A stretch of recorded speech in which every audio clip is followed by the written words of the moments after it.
Good morning, everybody. My name is Chris Nizrecki. I'm professor of mechanical engineering and director of the co-director of the RIST Institute for Sustainability and Energy.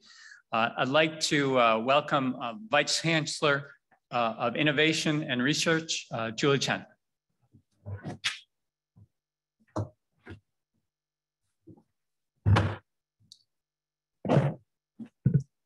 Thanks, Chris. So good morning, everybody, and welcome to the University of Massachusetts Lowell and to the city of Lowell. What a beautiful fall morning we have today, and it's great to see you all here.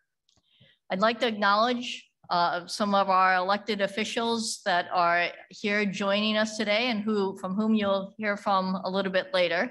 I don't know if Representative Tom Golden has arrived yet, but he certainly will be here in a few minutes. Representative Jeffrey Roy, I know, is in the house.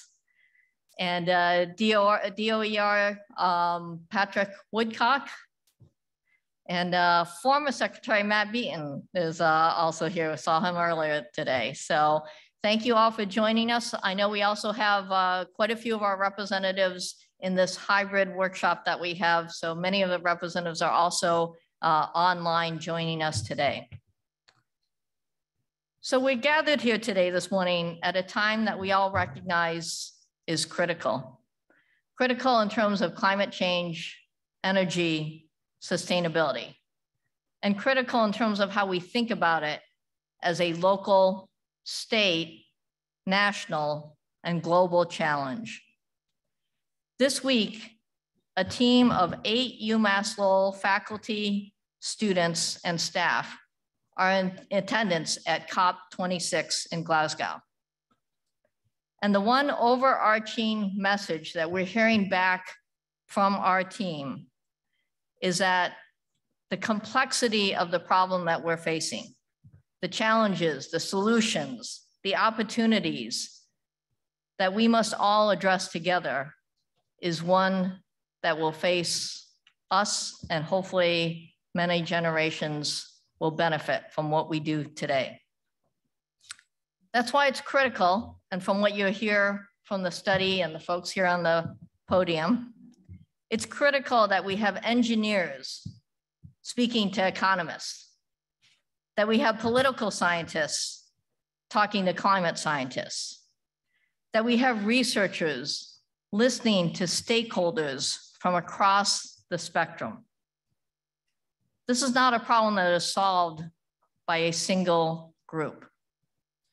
This is a problem where, as a university, we believe that independent university research can help inform the decisions that you as industry leaders and as elected leaders have to make on the future of energy and sustainability here in Massachusetts and beyond.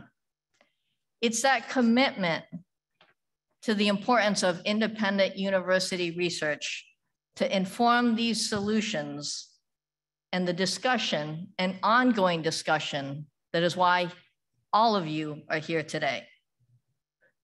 For UMass Lowell, this is a topic that is a long-term topic for us. We have had decades of a solar and energy engineering program. On the operations side, we've earned many leading by example awards from the state because of the programs that we have sought to implement. So this combination of research and action is something that is part of this university's vision. So today, UMass Lowell, and you're going to hear about this in a minute from Rory, through the RIST Institute that Chris mentioned, the RIST Institute for Sustainability and Energy is focused on how to take this cross-disciplinary approach, incorporating climate change, energy, and sustainability in an integrated way. How are we going to do that as a way to solve these complex problems? And it's not by accident that UMass Lowell is the #1 university for sustainability in the Commonwealth of Massachusetts. From teaching to research, to infusing these sustainable practices in our own operations as a living lab, we are creating a blueprint for organizations across the Commonwealth to follow. From the more than $37 million in research funding that our faculty have obtained, this funding enables us to train the next generation and to discover new solutions and explore new solutions to these problems. This morning's discussion on the draft study on the future of hydrogen for Massachusetts represents, as I mentioned, the viewpoints of many different stakeholders engaged in energy and sustainability issues. Economic, political, social, technical, the breadth of issues all addressed in this draft report, along with a call for continued collaboration and engagement between all parties. This document does not provide a concluding recommendation. Instead, it outlines the opportunities and challenges that the Commonwealth needs to address as we move to a low carbon future. It identifies the questions that we all continue to need to discuss. And we view this morning's gathering as a jumping off point for additional collaboration. I'd like to also acknowledge Bob Rio from the Associated Industries of Massachusetts in the back and the foundation for their partnership in facilitating this effort. We are committed as the University of Massachusetts of Lowell to working with all of you and tackling these complex problems. And we know that our vision with the RIST Institute for Sustainability and Energy is going to be an important resource for the entire Commonwealth. So thank you for participating, for listening, for voicing your thoughts and contributing to the discussion today and beyond. So with that, I'd like to introduce next Rory Omani, who is the Executive Director of UMass Lowell's RIST Institute for Sustainability and Energy, for a brief overview of the Institute. Thank you very much.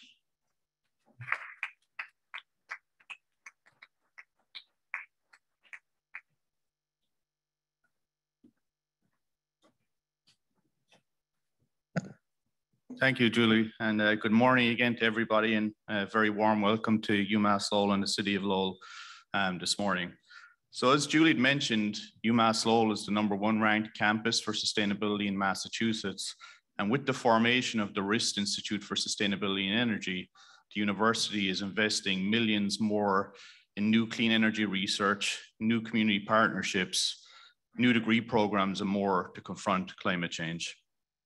As Executive Director of the RIST Institute, I personally feel incredibly fortunate to be able to collaborate across the university and across the Commonwealth every day on our shared energy and sustainability goals. From my faculty co-director, Christmas Recchi and Juliette Rooney-Varga at the RIST Institute, to Commissioner Woodcock and his team at DOER, and of course, Representative Golden and the other members of the Lowell delegation, UMass Lowell is involved every day in the data, decisions, and direction that are critical to our shared energy and sustainability goals.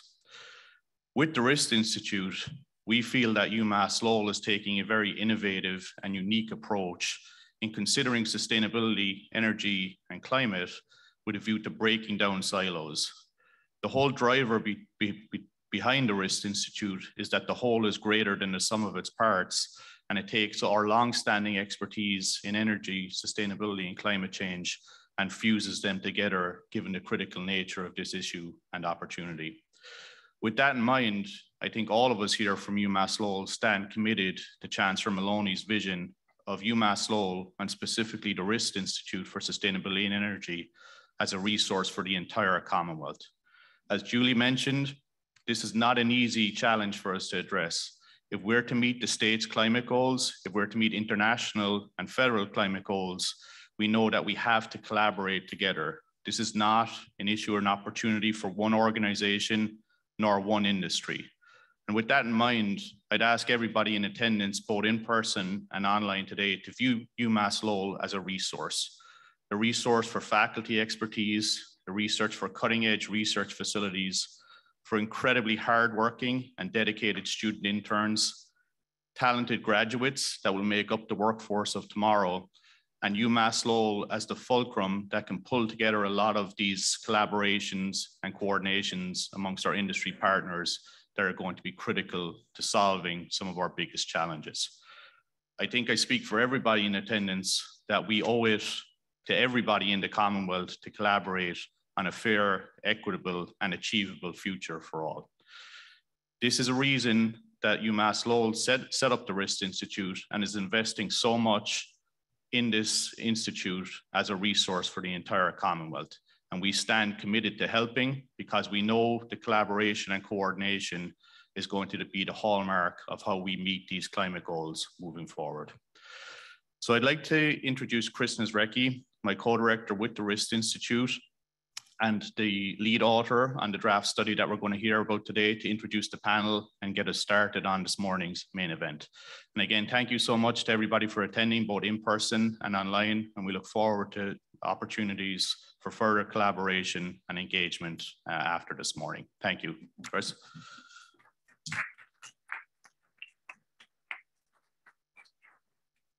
So first thing I'd like to do is to thank the sponsors of this event, this in-person event. We wouldn't have coffee and snacks and things like that without them, and the videography and such. So we are grateful for them. We'd also like to thank our stakeholders. Over the last almost a year, we've been having interviews with different organizations that span from the natural gas industry, safety, hydrogen safety, environmental agencies, other organizations as well. And so this is a list of them, and I'd like to thank them for hearing what they have to say. And we try to incorporate different people's perspectives and try to identify perhaps some misconceptions and try to find out some surprising facts that we weren't aware of. And I'd like to view today's discussion as the start of the discussion. And at the end of the day, I'm hoping that you'll learn something that you haven't heard about before, and we'll go from there. So with that, oh, sorry. Okay, so those are our sponsors. And they're also printed out back on your schedule, and the stakeholders as well. Sorry, there's two clicker things here, so I've got to make sure I got to do both. And let me know if I'm doing something wrong sooner than that next time. So I'd like to introduce our authors. So we have a diverse set of authors. We have eight of them here. 3 of them are not here. I'd like to mention Hunter Mack, who's in mechanical engineering, David Ryan, who's also in Department of Chemistry, and Fanling Chi, who's in chemical engineering, who are not here today, but hopefully online. The rest of the panel, the names are here, so I'm not going to specify their names, but it's a diverse set of expertise that spans knowledge in mechanical engineering, from energy storage to combustion, to fuel cells, to chemistry, to economics. So we have, and this is not a problem, this problem with hydrogen coupling with renewable energy, and where do we go from here? It's not an easy solution, and it requires a multidisciplinary team with people from different ideas and different backgrounds and expertises. And so we had a unique opportunity from, we want to thank our sponsor, also the AIMFoundation, who was supporting this paper, the research study that we did, brought us all together to try to look and investigate at this problem. So with that, let's try to find out what some of the solutions are, and we'll present those today. So with that, our first speaker is a graduate student, Brian Hammerstrom. So Brian, come on up, thanks.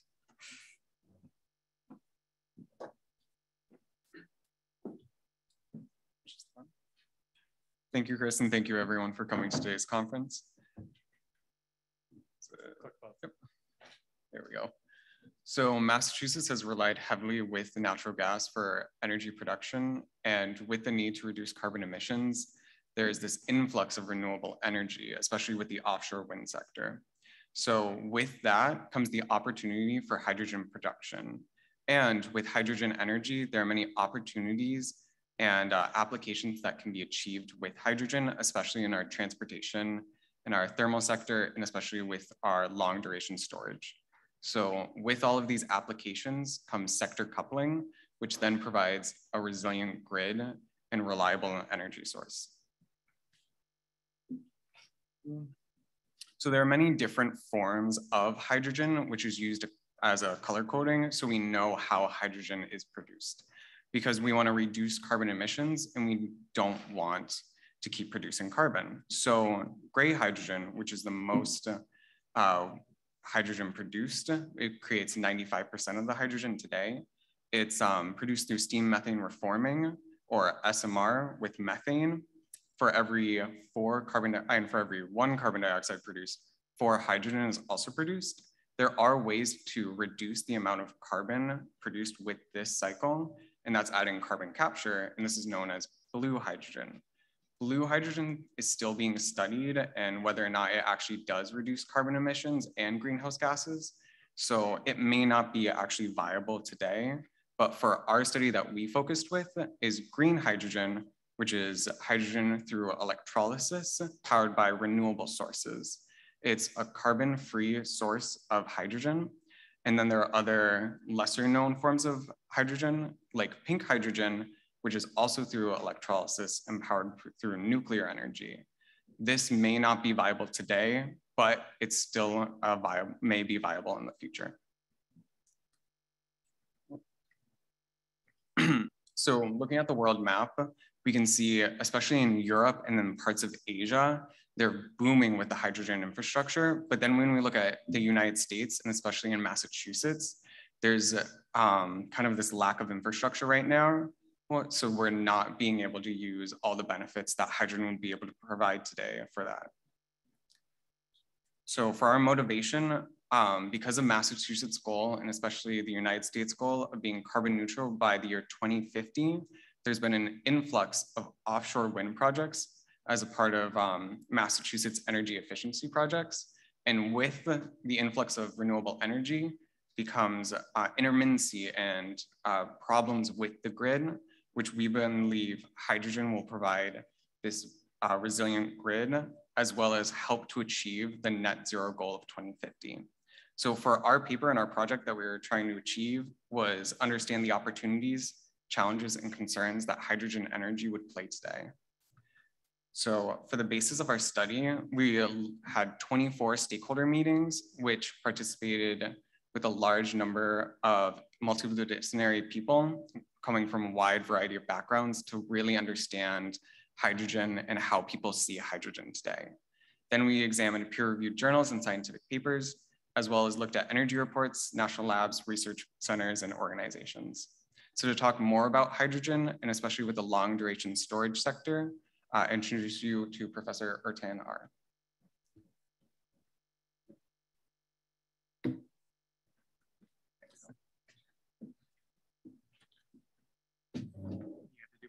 All right, sure.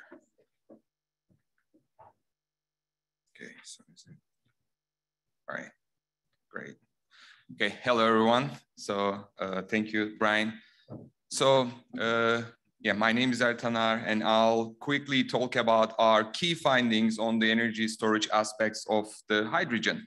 So as Brian mentioned, the Commonwealth has the greenhouse gas emission reduction goal by at least 85% by 2050 and achieving net zero carbon emission goal by then. So to achieve this goal, so our energy generation landscape started to change. So gigawatts of offshore wind projects are already being installed, and we see more and more solar projects.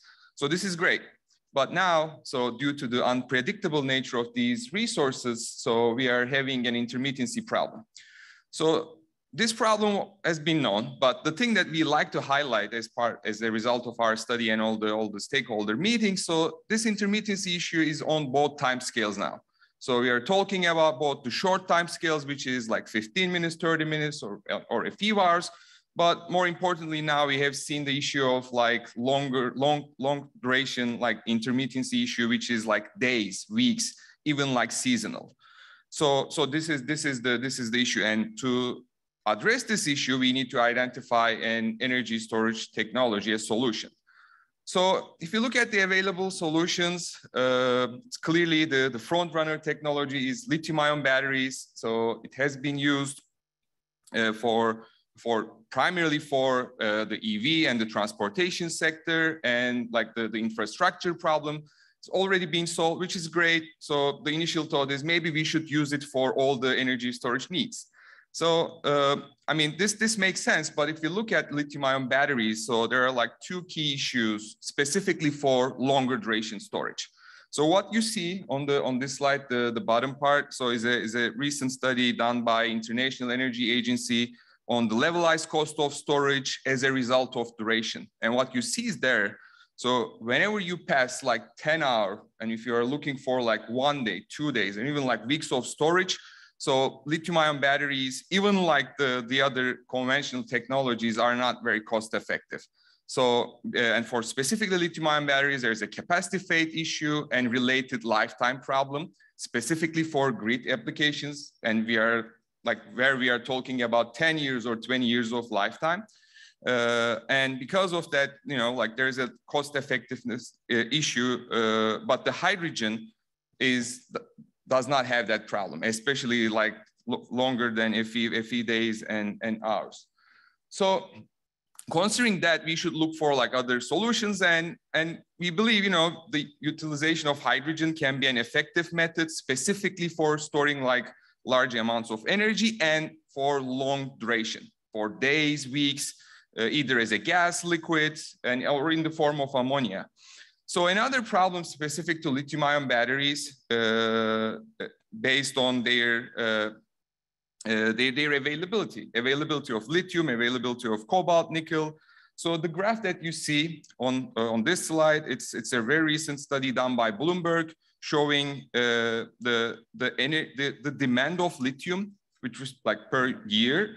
And what you see here is the lithium demand will reach approximately 2 million metric tons by 2030.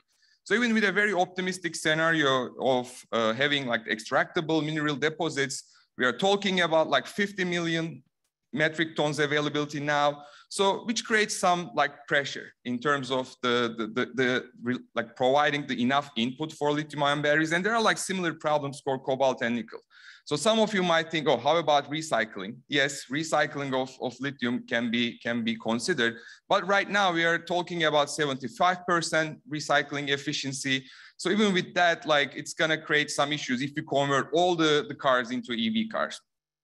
So this is another problem. And finally, so I just like to conclude why like hydrogen could be a viable solution for long duration storage. We recently conducted a techno-economic comparison analysis led by my colleague Xin-Fang Jin, who is also talking about it. So we have this study was done specifically for 15 megawatt and 72-hour storage.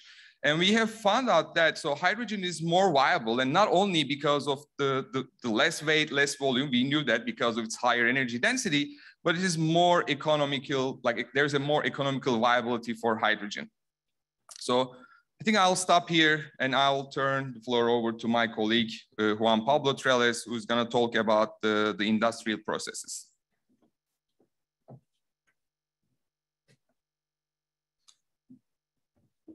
Okay, so let me start with industrial processes.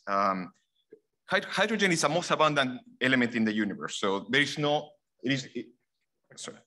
I think you got it. Oh, sorry. There we go. Yeah.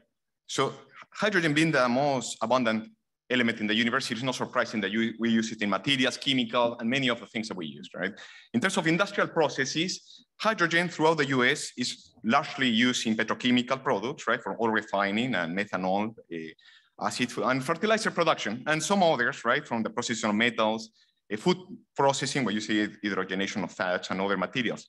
Now for Massachusetts industries, right? They're largely rely on derived rather than primary feedstock, right? In Massachusetts industry, largely we rely on materials and products that come from, that have been already processed from more fundamental building blocks.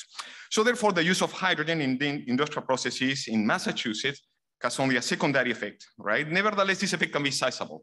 If Massachusetts industry produces, provide products and services that rely from feedstocks that are carbon intensive, that translates into the net carbon intensity of the products and services that are being offered. Now, with that being said, right, this use of hydrogen industrially and through the US is largely relying on grey hydrogen that you have already seen the definition, right? Currently, there are no incentive for green hydrogen, right? So this is something that Massachusetts industries may have to address as we move forward towards net zero. So thermal heating. So thermal heating includes all home and commercial businesses, including agricultural and industrial activities that we just saw, okay? The use of hydrogen for thermal heating can provide basically four essential advantages, right? So it can prevent stranded assets. Basically, gas pipes, right? So if these are being used for hydrogen, then can facilitate the detachment from natural gas. Provide flexibility to end users. For example, for residential, but also commercial users, right? If a commercial building that relies on natural gas for heating and have burners and boilers, right? Switching to hydrogen, giving some flexibility with respect to how to provide that heating needed. And of course, it provides energy resiliency. If we rely on an alternative source to deliver our energy, besides electricity, it helps offset the risk of just relying on a single source. But the primary advantage of the use of hydrogen for thermal heating is, of course, reduction in CO2 emissions, right? I mean, if we have in mind the state's goal of net zero, this will be a key factor. Nevertheless, just by the characteristics of hydrogen as a fuel, and when we mix it with natural gas, the advantage in terms of carbon reduction is not linear. As we can see, for example, in this table, right, the 5% blend will only achieve 1.5% reduction in carbon emissions. And if we go even to a 75% blend of hydrogen with methane, we're still achieving only 50% reduction. But this is how it is and part of our findings.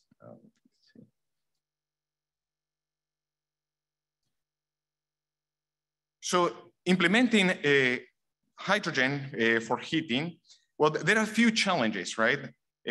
Amongst there is, the need for standards and guidelines, right? On the effect of hydrogen methane blends on gas appliances, from blend limits, retrofitting, redesign, and operation. And particularly here, we see on the right side, these large-scale pilot projects, right, of the use of hydrogen blends in appliances. They have shown that, up to 20% blend have no effect on end-user appliances. And in laboratory studies, that have been studied up to 28% blend, right? But blends about, those limits, right? And certainly the appliances may need to be retrofitted or replaced completely. So that's regarding appliances. From the other end, right, regarding stranded assets, if we use hydrogen in pipes, especially in cast iron pipes, it will lead to embrittlement. And considering that the state of Massachusetts has roughly 21,000 miles of gas distribution pipes, roughly 3,000 miles are made of cast iron. Just as, to complement this, roughly 7,000 miles are of steel and 11,000 miles of plastic, right? So polyethylene and other strand steel pipes are most compatible with hydrogen, right? I mean, those will be roughly 18,000 miles of pipes in the US, in Massachusetts. But those 3,000 miles of cast iron are generally unsuitable to handle any mix of any blends of hydrogen with methane. Okay, so let's proceed to transportation. Thanks.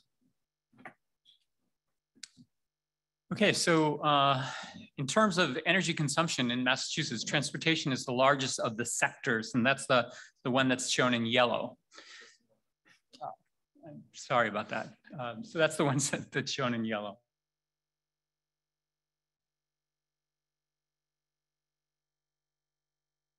Shown as well, transportation likewise is the largest greenhouse gas emitter in terms of any of the sectors.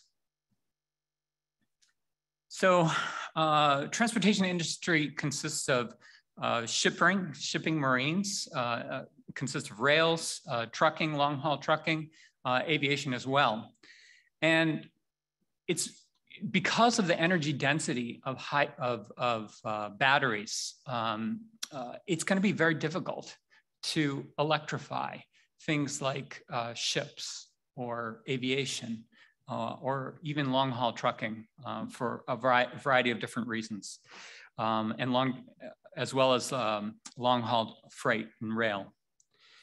So what I want to do is focus more on automobiles and talk about them because we're all fairly familiar with them. So the question is you know, pretty much everybody here drove via gasoline vehicle here. And so one of the handouts that you were given was a comparison of the safety between gasoline and hydrogen. And you can look at that on your own. But just to give you an example, about 1 kilogram of hydrogen has the same energy of about a gallon of gas. And all fuels have energy and can be dangerous if they're handled inappropriately. Over the decades, we've gotten accustomed to dealing with gasoline and how to handle that safely. And yet, across the country in the United States, there's 171,500 fires associated with gasoline fires in automobiles. As far as filling stations go, the average, on average, is about 2,300 fires at filling stations in the United States. So again, the question is, we have a fuel, and how do we handle this? How do we deal with it? And how do we deal with it safely? So decarbonizing all automobiles is a challenge. And so one of the ways potentially is battery electric vehicles. And battery electric vehicles they're efficient, but they have some challenges too that most people aren't aware of. So there is a material supply of lithium ion, a supply challenge that will take place if we electrify all vehicles, automobiles, trucks, and things like that. Jinfeng is going to be showing a little bit about that as well. There's a supply chain challenge. Historically, we've had a fuel supply challenge. If we move to an all-electric battery-supplied industry as far as transportation goes, it's likely that there will be a supply chain challenge as far as battery goes because there's just not enough lithium ion on the planet to satisfy the needs. So that's one challenge. In cold climates, and Massachusetts is a cold climate, there's been several studies that have been performed. And in 2 of those studies, it had shown that in cold operating conditions, because you have to run a heater, the driving range for electric vehicles has been reduced by about 40%. So that is a challenge. Now, that doesn't necessarily happen if your battery electric vehicle is plugged in through the night. If it is, then your battery will maintain its charge. When it's operating, it'll still lose range, but one of the other challenges that exists is charging. So it takes about 27 to 60 minutes to receive an 80% charge. So this goes back to convenience and cost. And we are accustomed to filling our tanks in a few minutes. So the question comes up whether the public will accept this sort of approach. The other thing is that for residents who don't have access to street parking, access to plugging in their cars during the evening or maintaining the charge. So that becomes a challenge as well. And so as an example, if you have a mid-sized city that has 100,000 parking spaces, and each charger costs about $1,200, which is about the average, not including all the wiring that's required to electrify those charging spaces, you're dealing with about $120 million for those parking spaces to electrify. So with fuel cells, I know I'm a little bit over. Oh, shit, sorry.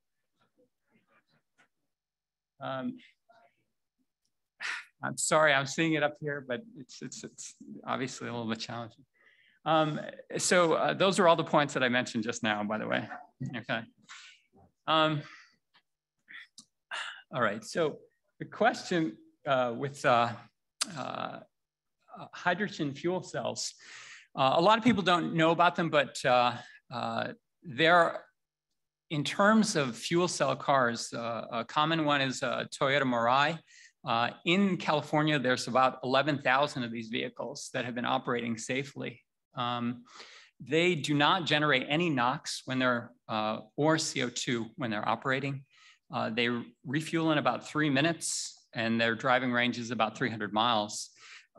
So in terms of, if you talk about the energy and the fire hazards associated with them, a gallon of gas, or a tank of gas is about, for a small compact car, is about 13 gallons. A typical fuel cell car will be about 4 to 5 kilograms of hydrogen. So the amount of energy, the flammable energy, is about 3 times as much in a gasoline vehicle than a hydrogen vehicle. So what happens when you have a rupture in a gasoline vehicle is that the gasoline wets the road, it wets the mating surfaces, and can result in a fire. What happens when a hydrogen tank ruptures? Well, it outgasses, and the gas goes up and it dissipates into the atmosphere. So there's differences there. So right now there's a lack of infrastructure in Massachusetts. Right now there's about 4,000 public electric charging stations. Massachusetts has 0 hydrogen refueling stations. As I said, in California, there's about 11,000 cars operating. They have had no significant issues in terms of fires or that sort of such. Sandia National Labs did a study on the safety of hydrogen fuel cell vehicles exploding in tunnels. And it was found that there was no significant danger more than a gasoline vehicle. So one of the things that needs to be reduced in order to implement hydrogen fuel cell vehicles is the cost of energy. So right now, the cost of a kilogram of hydrogen is about $16. So to fill your tank would cost about $64. And that's more than a typical, I paid $40 just the other day to fill my Honda Civic. So there's a cost factor associated with it, and the cost has to come down. And also there has to be a green energy resource. So those are some of the findings. And how do we electrify? How do we decarbonize the transportation sector? Well, it amounts to, for automobiles, it amounts to convenience and price.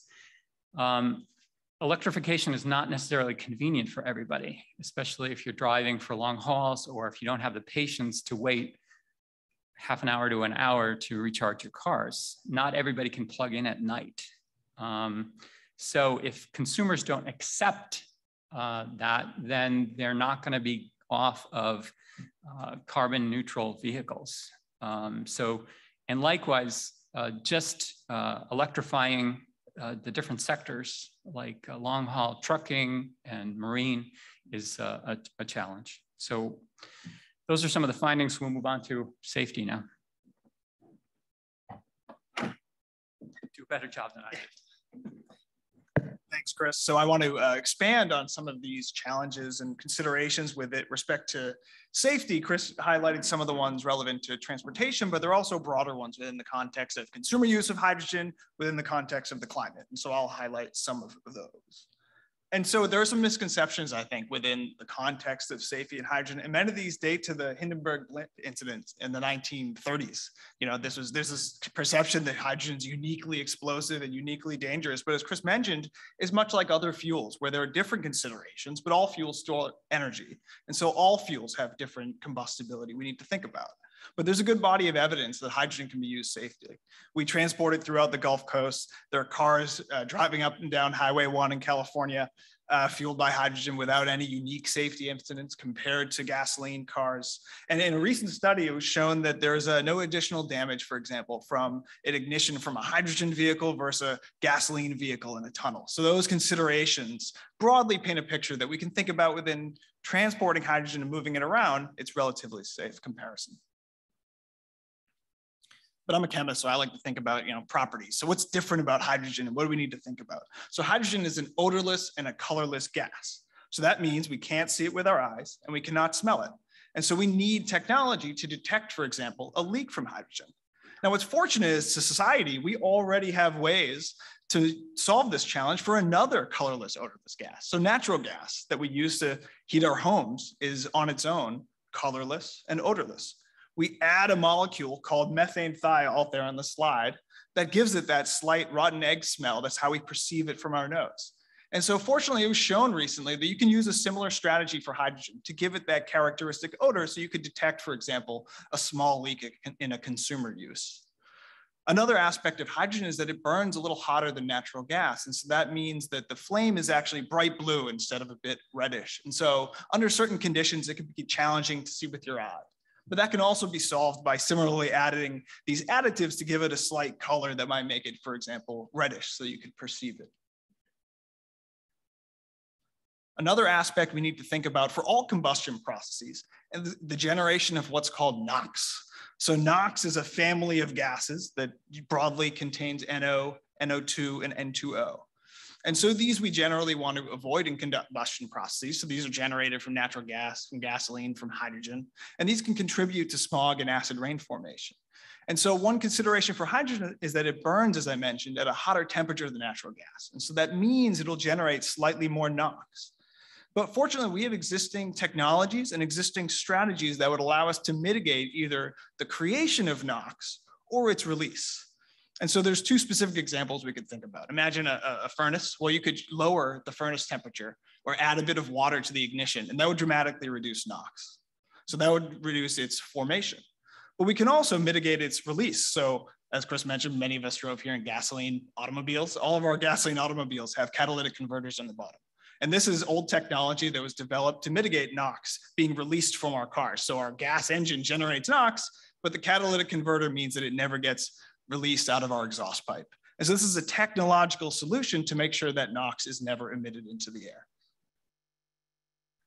So broadly, when we think about these challenges and we think about hydrogen, we find that there's a very positive carbon impact for hydrogen when compared to natural gas or to other fossil fuels. So NOx in particular, when we think about that challenge, we already heavily regulate NOx. And so we probably need to update these when we consider hydrogen.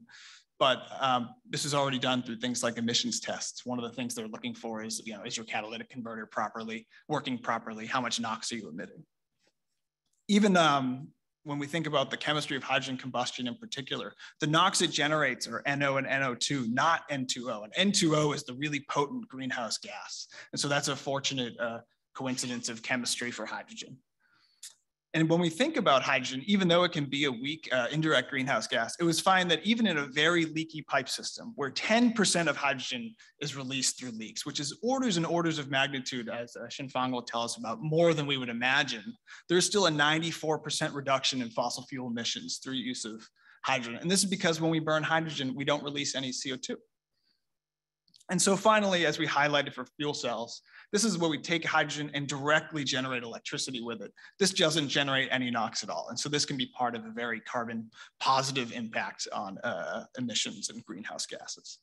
And so to tell you more about transportation of hydrogen and pipelines, I introduce Xinfang Jin.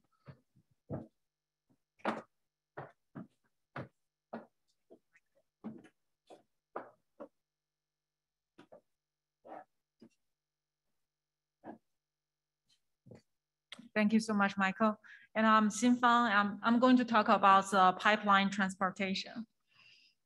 So hydrogen can be transported by compressed gas truck, the liquid hydrogen truck, or the pipelines, or liquid hydrogen ship. And it has been proved that pipelines is most cost-effective method to transport hydrogen. And my colleague already showed that by blending up to 20% of hydrogen in the existing pipelines, and we can reduce greenhouse gas emission by 6%, and the house appliances at the end users can still function effectively without any changes, and the risk of ignition and explosion only have a minor increase. But there are still a lot of challenges of blending hydrogen. And first of all, the hydrogen volumetric low heating value is 1/3 of methane. Therefore, for the end user, we need to deliver 2 times more hydrogen and to get the equivalent amount of energy, which will result in higher compression horsepower and additional efficiency losses. And second of all, the metering equipment need modification based on the blend ratios. And studies show that up to 50% of hydrogen blend ratio, the deviation of accuracy of those metering equipments are acceptable. So those are the challenges of pipeline transportation. And my next slide is about Massachusetts pipeline leakage. So in Massachusetts, we have about 22,000 miles of main distribution pipelines for natural gas, and which includes 50% of plastic pipelines and 36% of steel pipelines and 14% of cast iron pipelines. So cast iron pipelines are incompatible with hydrogen. It suffers from a hydrogen embrittlement. And the natural gas leakage rate, currently reported the leakage rate is 0.0002%. That's our benchmark. And the hydrogen leakage is happening through the permeation, through the joint, threads, fittings, or through the pipe walls. And for steel pipes, it has been connected at the joint by those elastomeric materials, which have high hydrogen permeability, so which will result in a factor of 3 higher of hydrogen leakage rate compared to natural gas. And for plastic pipes, the leakage majorly occurring through the pipe walls. And a study about the Dutch pipeline system showed that with a 17% of hydrogen blend, it will result in a 0.005% of hydrogen leakage. And there's also research showed that by coating a copper-based epoxy layer on the steel pipe can prevent any types of leakage, either through the joint or through the pipe walls. So overall, the hydrogen leakage rate is commensurate, if not less, than that of natural gas. And so we should continually change the regulations on methane leakage detection.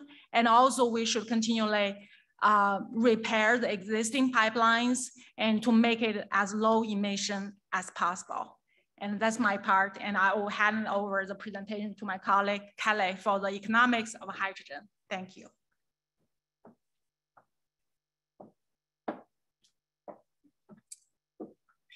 So now I'm going to talk about the economics and policy part of this, bringing together a lot of the points that have already been discussed before to think about how hydrogen can play a role in our decarbonization strategy, particularly in Massachusetts. Can hydrogen be a part of this cost-effective and efficient way for us to meet our decarbonization goals? So essentially, to start off, I just want to say that this is a dynamic problem that has many constraints, right? So we're thinking about, in a dynamic way, how can we over time meet our decarbonization goals given many constraints, including our budget constraints, our resource constraints, the speed of technological advancement, and the speed at which the public adopts these technological advancements. And so thinking about this sort of very complex dynamics problem, we think about, can hydrogen complement other ways, particularly electrification, that can be used to meet our goals? The very first part to address is are hydrogen production costs low enough that hydrogen can be implemented in the strategy in a cost-effective manner? And compiling research from many different sources into this diagram made by economists, the answer is, in the short term, yes.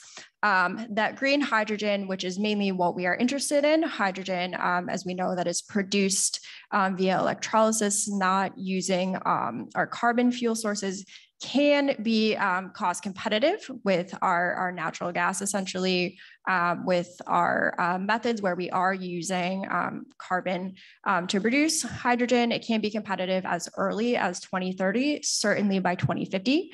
The drivers of this are two main things. First is we are having rapid technological advancement in the electrolyzer capacity. There are actually a number of private firms, a number of whom we have talked to or spoken with that are making great strides in this. The second that is very big is bringing down or what we've been able to do in bringing down the costs of renewable energy.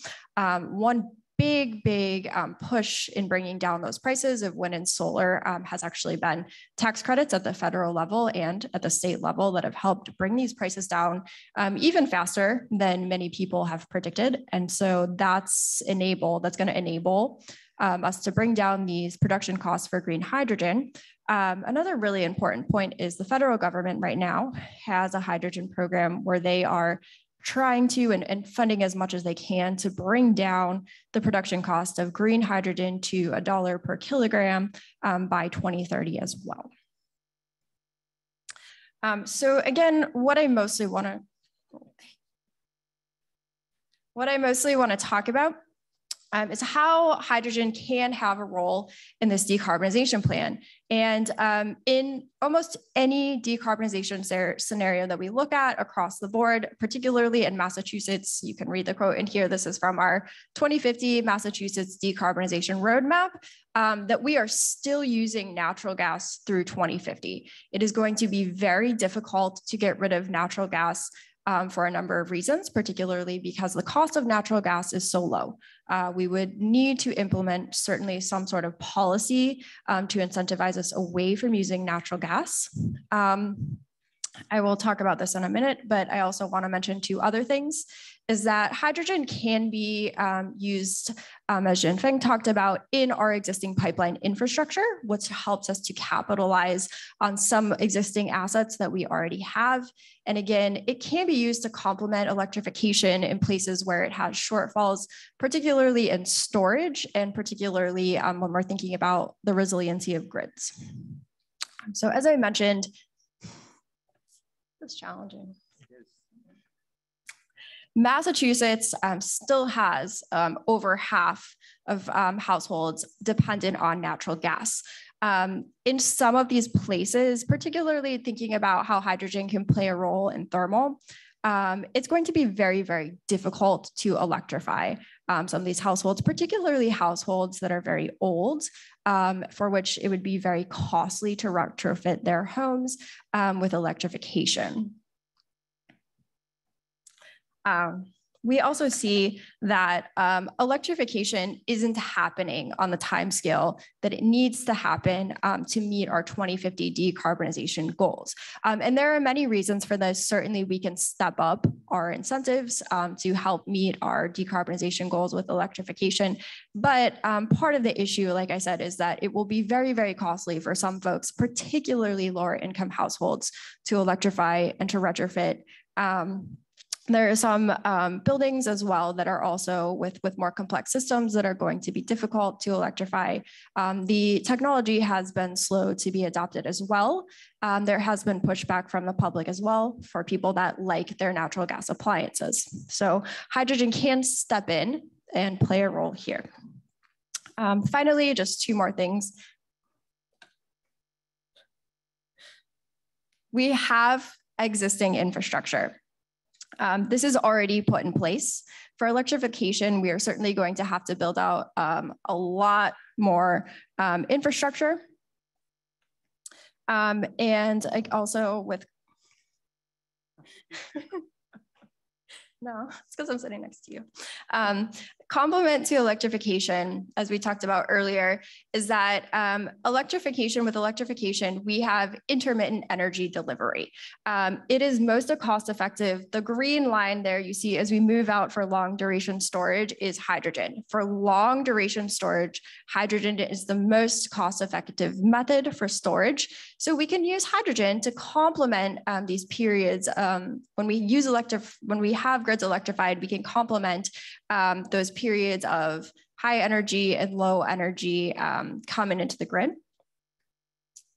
And one final thought is that I think it's particularly important to plan ahead for Massachusetts' future when we're thinking about climate change and how we can make our energy delivery resilient. So we see here this is happening all across the United States, but natural disasters, their frequency and their magnitude are increasing. In Massachusetts in particularly, we've seen more than 100% of occurrences of electrical outages due to nor'easters, snow, many natural disasters. And as we said, we have these pipelines underground already. We're going to have to do a lot more with a lot more costly efforts to think about how we can make electrification resilient.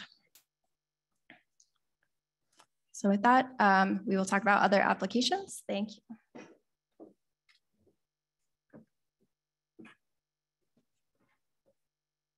So I will quickly summarize the other applications associated with hydrogens. Hydrogen can be produced through gasification or pyrolysis of biomass with either controlled oxygen supply or without oxygen. So biomass typically contains about 5% or 6 weight percent of hydrogens, and 50% more hydrogen can be produced from biomass gasifications combining with steam reforming or water gas shift reactions. Hydrogen production from biomass doesn't contribute to carbon emissions because biomass is part of this natural carbon cycles. A study conducted for the state of Minnesota suggests that 89% of the gasoline can be replaced by the hydrogen produced from biomass gasifications. But in this state, there's no sufficient supply of biomass resources, and there's no existing facilities for biomass gasification to produce hydrogen in Massachusetts. Currently, biomass gasification is of high capital, operational, and maintenance costs.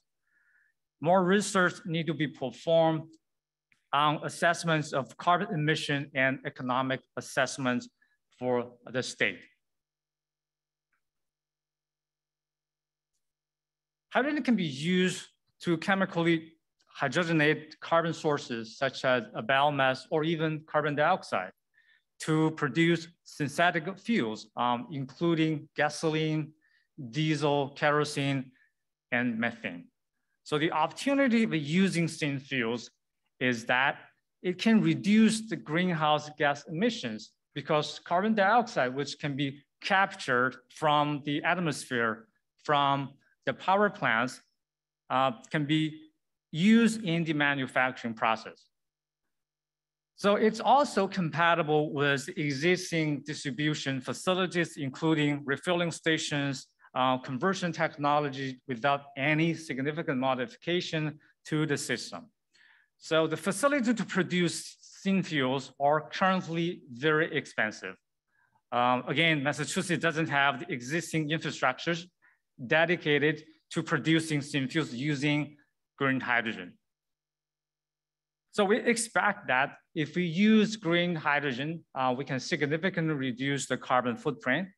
So the path forward for Massachusetts would need to include more research on the production of syn fuels and development of green hydrogen infrastructures and market would further assess the challenges and economic benefits to the state. Hydrogen can be produced and stored in the form of ammonia. Ammonia consists around 18% of hydrogen, and as energy carriers, it doesn't require high pressure or low temperature storage. So it has even higher volumetric hydrogen density than liquid hydrogen. So ammonia can be liquefied under really mild conditions. This allows less energy intensive process to store and transport hydrogen. Traditionally, fossil fuel derived hydrogen is utilized in the very high temperature, high pressure, energy intensive process called the Haber-Bosch reaction to produce ammonia. Green hydrogen can be used to significantly reduce the carbon footprint. So currently there's no ammonia or fertilizer plants in the state, and more research needs to be performed on its economic benefits and assessments on the challenges associated with ammonia synthesis and fertilizers production using green hydrogen. So next, Chris will present the summary, recommendation, and challenges.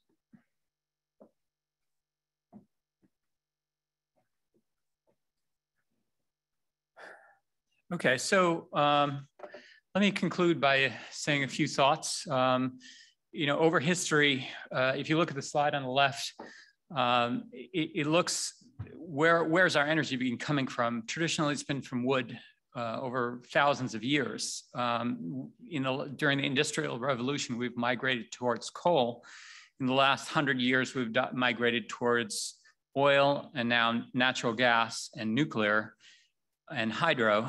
If you look at the top right of that graph on the left, you can see the green and the yellow. The green represents wind energy. The yellow represents solar. And so that gives you a measure of how much we're using right now.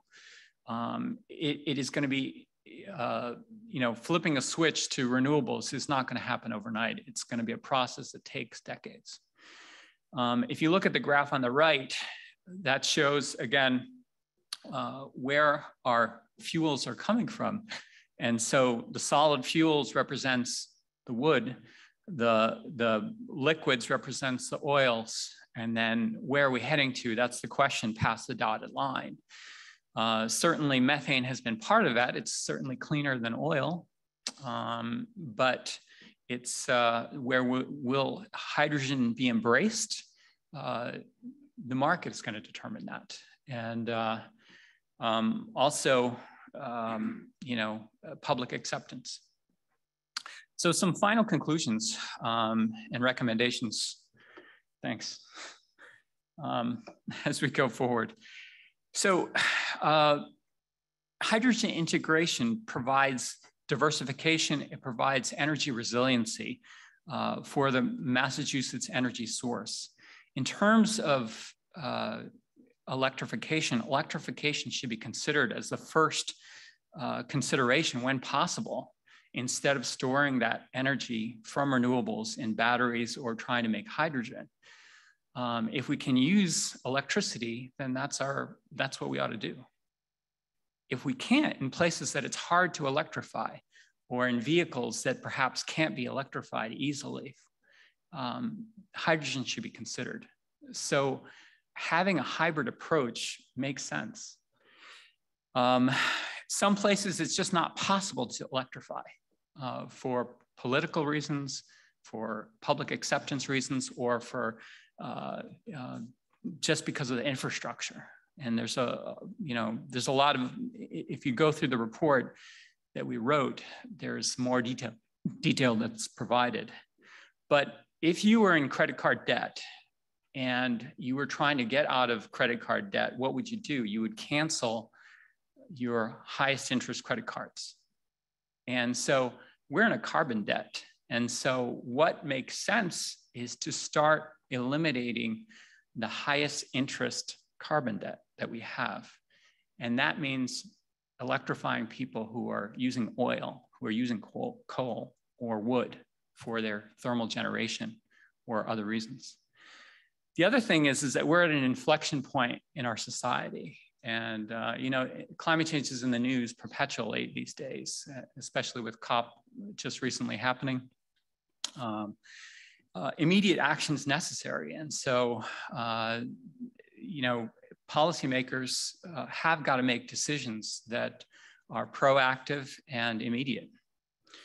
So let's go through some of the recommendations from the study as well. The development of an overall hydrogen, still? Okay, sorry.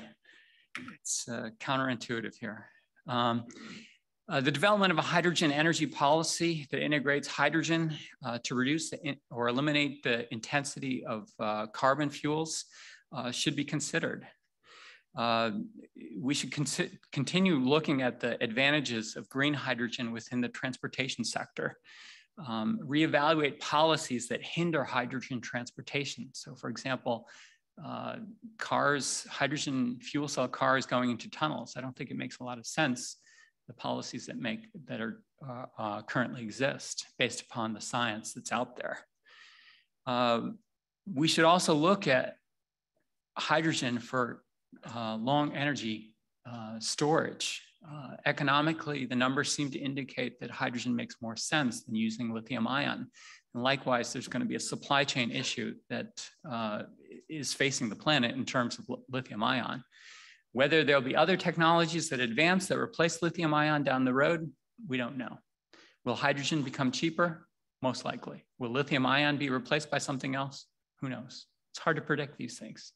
But it makes sense to start investigating and preparing ourselves for a hybrid approach that includes hydrogen.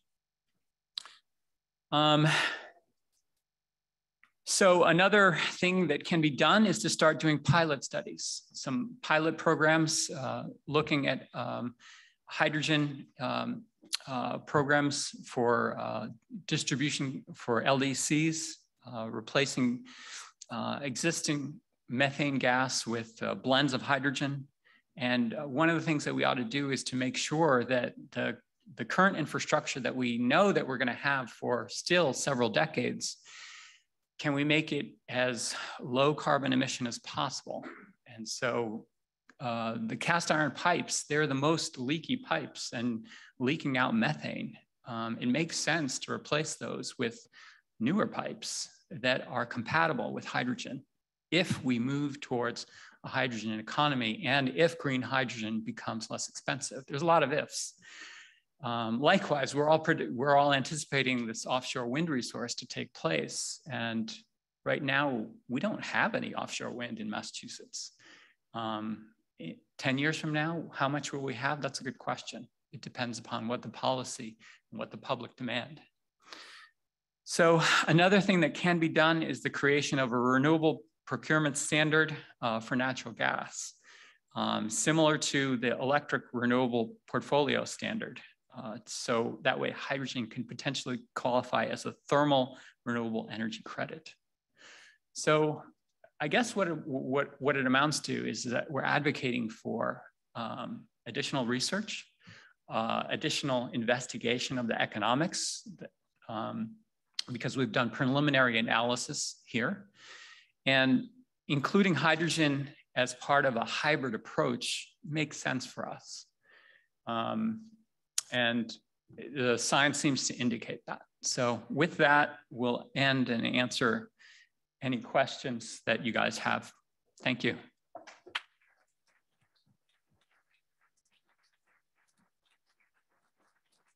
So we'll open up the floor to questions, and I'm not sure who's going to answer it, but it depends upon what the questions are. So, and we have a microphone in the back there. So why don't we start over here? Thanks, everybody. Really informative. I have a question about the amount of hydrogen storage that we can sustain in Massachusetts. I know in other parts of the country, there's underground gas storage, which is very good for long duration storage. I'm wondering whether you have gone into some more detailed study about what could be used for long duration hydrogen storage in order to get enough of it stored. So in other parts of the world, there are salt caverns that exist that are more effective for storing gases like hydrogen. New England doesn't really have that. Massachusetts doesn't have that, so that's not an option for us. So if we're doing storage, that means that we're storing in tanks cryogenically So that means liquid storage, or we're storing at high pressures in tanks as well.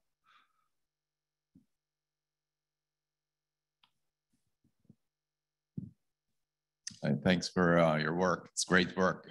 Roger Cranenberg at Eversource. Question for you, lessons learned from looking at Europe, for example. Sort of your take on things we can take from there. I know the Germans are doing work, the Dutch are doing work, and then the Germans shared with me that the UK is probably most advanced in hydrogen management, transportation, and public acceptance. Any thoughts on what we can learn from them or cooperate with them?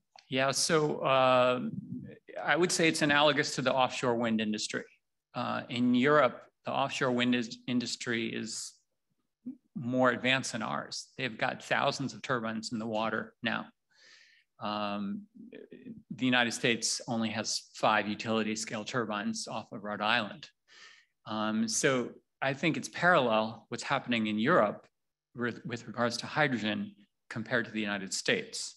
And there's lots of opportunity that Europeans see. If you look at one of the graphs that we showed, all the activity that's happening in Europe, and compared to what's happening in the United States, there's a huge difference between them. There's a lot to be learned from Europeans because they're ahead of us.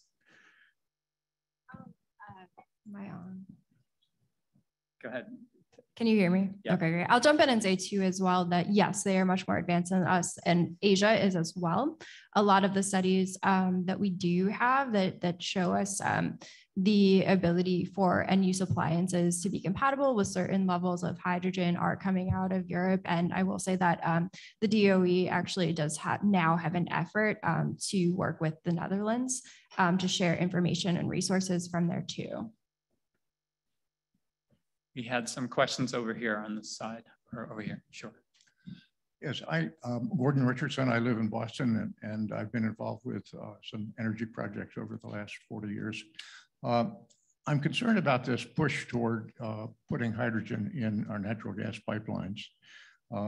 I'm aware of a peer-reviewed paper by Horwath and Jacobson that shows that putting blending hydrogen into natural gas actually is and putting it in, using it in heating applications, actually has a larger carbon footprint than burning natural gas or even coal. So I don't quite understand the energy or the carbon footprint argument for blending hydrogen into pipelines. Hydrogen has many, many important uses. And when we get green hydrogen, it will be in great demand. And I would propose that it should be used in those applications where hydrogen is essential, where there are no alternatives, such as producing ammonia, et cetera. Yeah, so when it comes to blending hydrogen, it depends upon where the hydrogen is coming from. And if it's gray hydrogen or if it's brown hydrogen, it has a carbon footprint associated with it. What we're doing is looking at, and in anticipation of this renewable energy resource that's going to be coming online. And there's multiple companies and that have predicted that the price of green hydrogen generated from renewables is going to be cost competitive. And it currently is not, but it will be. But if you're putting in hydrogen that's coming from brown hydrogen from natural gas or coal or something like that from SMR process of manufacturing, it's not, as you said, it is more carbon, it potentially can be more carbon, not carbon intensive, I guess. So we have to be careful as we move forward to make sure that that's not the case in any kind of project, that there has to be a carbon balance that's done on any kind of project to make sure that we're moving forward. However, it's kind of like the chicken and the egg. You know, there's an industry developing and cost of hydrogen won't be able to come down unless there's sector coupling. And in order for us to have a viable resource, we anticipate wind energy coming online. We anticipate renewables being part of it. And that's where the hydrogen needs to come from. So there's no answer to your question at this point, other than if we just took dirty hydrogen and put it in the and used it, and it's not helping us. Chris, I'm going to do a question from online. Sure. Just wanted to say to our online attendees, thanks so much for being with us. And if we don't get to all of your great questions, we'll try to follow up afterwards. But so this one came in kind of early on. Would you be able to discuss why the carbon reduction is non-linear when blending hydrogen with methane? Michael, that's a good chemistry question. So it's well, that's just the way it is. It's physically, that's what happens.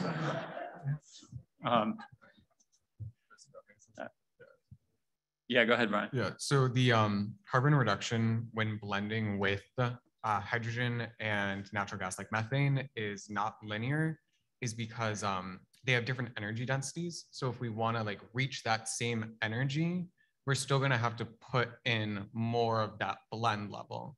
So we're still going to be producing more methane and putting it in. So with that, there's going to be less carbon reduction.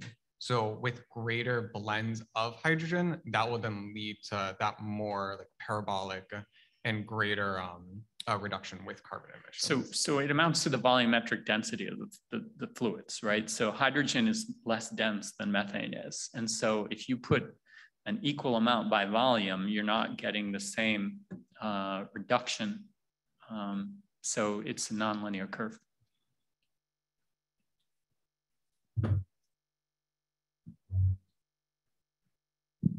Thank you. Great session. Steve Kona with DOER.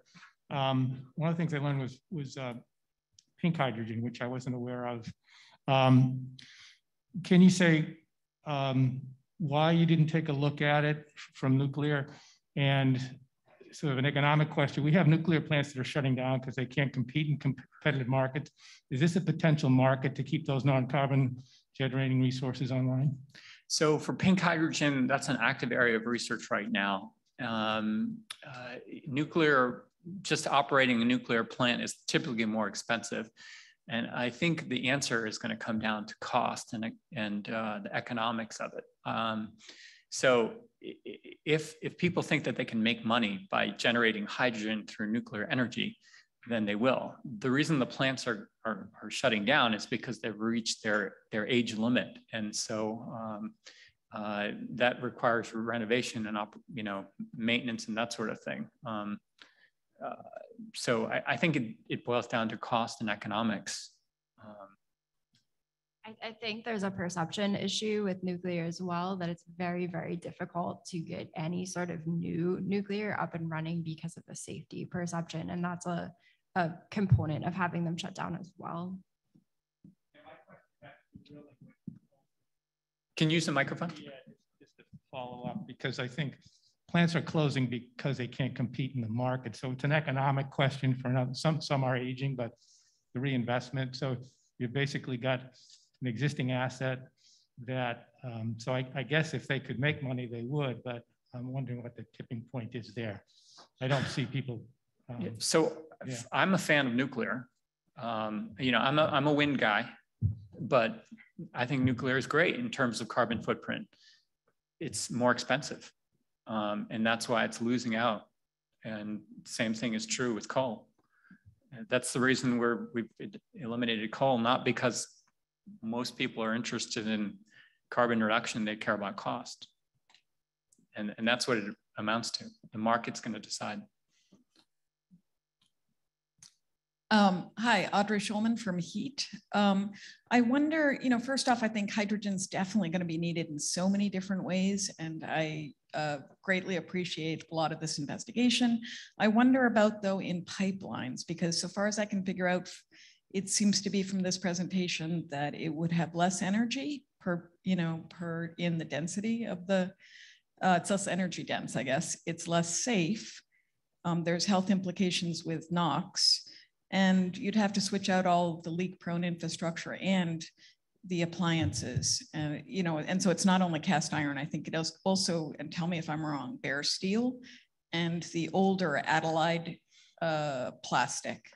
So I appreciate your answer. Wouldn't it be more efficient to store hydrogen and use it instead to produce electricity when needed, and then make heat, use it in heat pumps? It would be cheaper and more efficient. So there's like 6 different things you mentioned.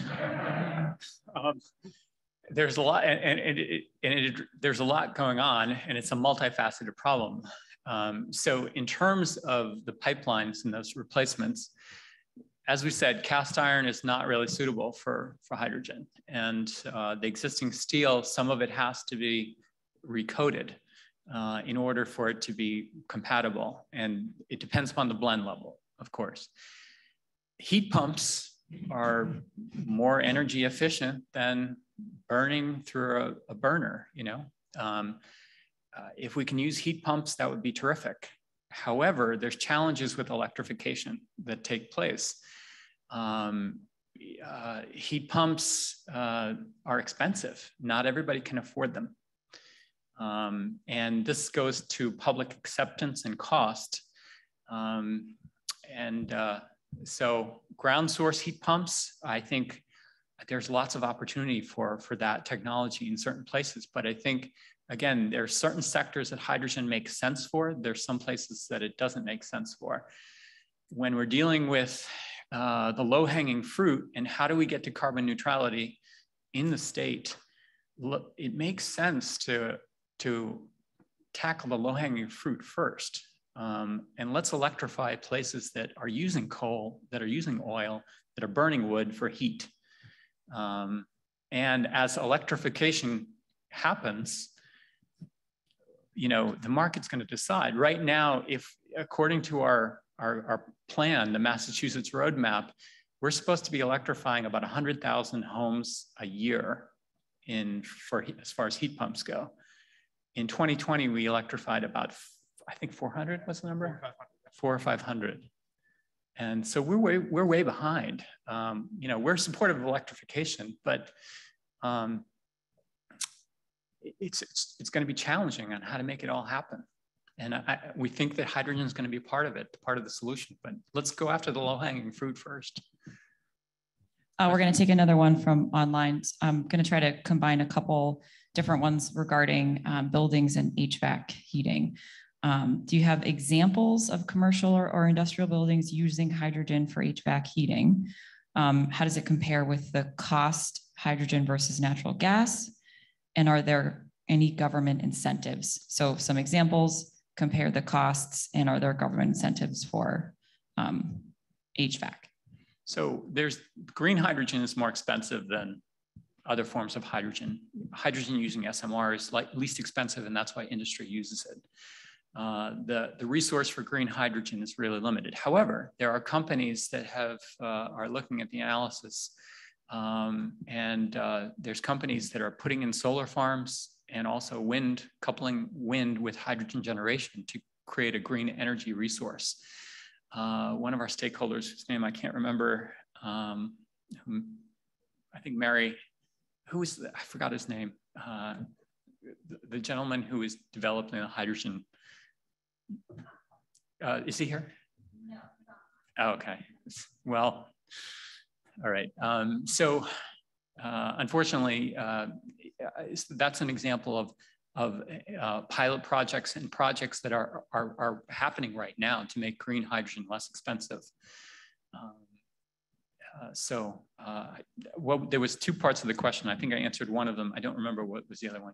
Oh yeah, it was regarding HVAC. They were looking for examples, okay.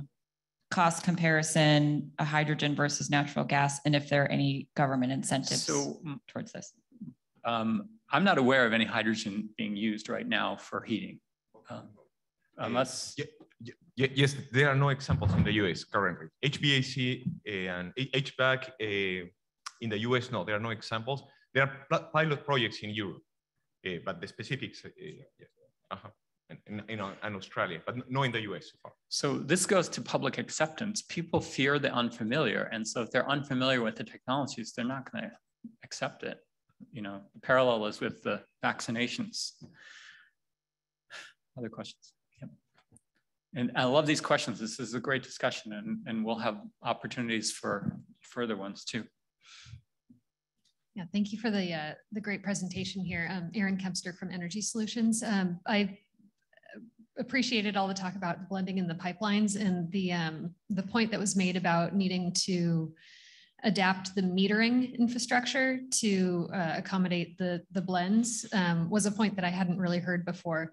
Can you go into that just a little bit more? What would be actually required to either retrofit or replace the metering infrastructure at every endpoint using a blended fuel? I'm willing to wager that there are some people in the audience who can answer that question better than me.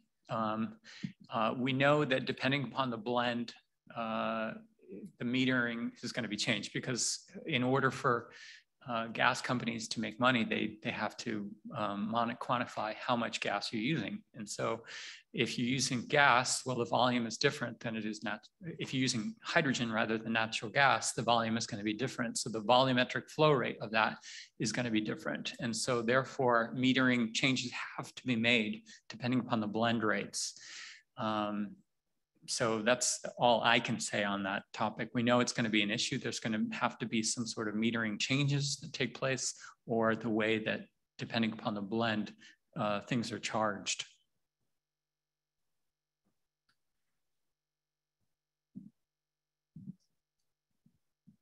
Hello, Peter Goddard from MIT. Thanks for the talk. It's super interesting. So in terms of the hydrogen injection, the 20% injection, from a practical perspective, what are sort of the major hurdles preventing Massachusetts from just piloting it? It sounds like we have all the technology necessary to at least try it out. So it can't be piloted everywhere because the pipelines are not suitable at this point. And again, likewise, I don't think public will accept it everywhere. I think it has to be introduced in a way that there's some studies that are done that enable people to get comfortable with the technology. I think there's a lot of fear with regards to hydrogen, but again, if it's handled appropriately, it can be a safe fuel. Amy, why don't we take some questions over here on the right in the front while we're getting a question online or something. Go ahead. Just one thing to add for a large deployment of pilot programs. Typically, those follow the establishment of standards and guidelines. And we are still, there's quite a bit of research going on towards those. These are not just yet established, right? So large scale pilot, they are lagging behind those. Great study, great initiative. We did a roadmap for Massachusetts in 2006, so it's good to see the industry catching up finally in the marketplace. Wondering about methanation, in other words, taking biogenic sources of CO2. For example, the wastewater treatment plant in Deer Isle emits 80,000 tons a year of CO2. Combining that with renewable hydrogen to generate renewable natural gas. Had you considered methanation as a tactic or strategy? So that's more detail about that is provided in the summary that we published. We didn't talk too much about it, but what it amounts to is that it's a balance. You're taking carbon from someplace else that would have maybe gone into the atmosphere, and then if you've got synthetic methane, syngas, ultimately that's going back into the methane. So you're not really reducing, but it's sort of, you're not increasing either. There's, I think multiple camps on that. Michael, you look like you want to say something. No, I'm just agreeing with you, Sid. Yeah, you could imagine certain cases where it's really challenging to electrify, really challenging to implement with hydrogen, where closing that loop where you're sort of making net emission zero could be a really good opportunity. But I think it's really use case dependent where you actually envision that fuel being used. So if that CO2 is going to be released in the atmosphere, can we use syngas or ammonia or something else for ships? you know, in a place where we know that diesel is being used and adding to the carbon footprint. So it's not really, it's kind of neutral. Again, I think it's going to boil down to cost and the economics and whether it's the less expensive or not. So I have more comments regarding the topic. So there's a production site for the biofuel in Chile by Siemens and Porsche. So they project that using the green hydrogen from wind power, it can reduce the carbon emission by 85%. So keep in mind that 85 is not 100%. Yeah, so because this is very energy intensive process. Okay, so I think this is going to be our last question.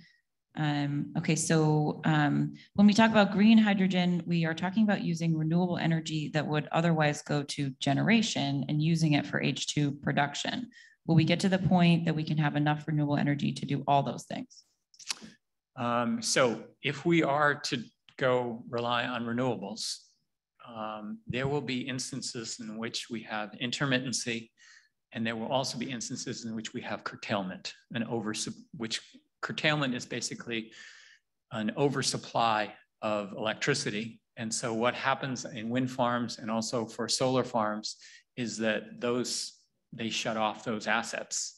And so those are opportunities that we will have, you know, in the future, in the decades to come, if we're putting in all these 30 gigawatts of electricity that President Biden has a goal to achieve by 2030, there is certainly going to be times when we have an oversupply of electricity from renewables.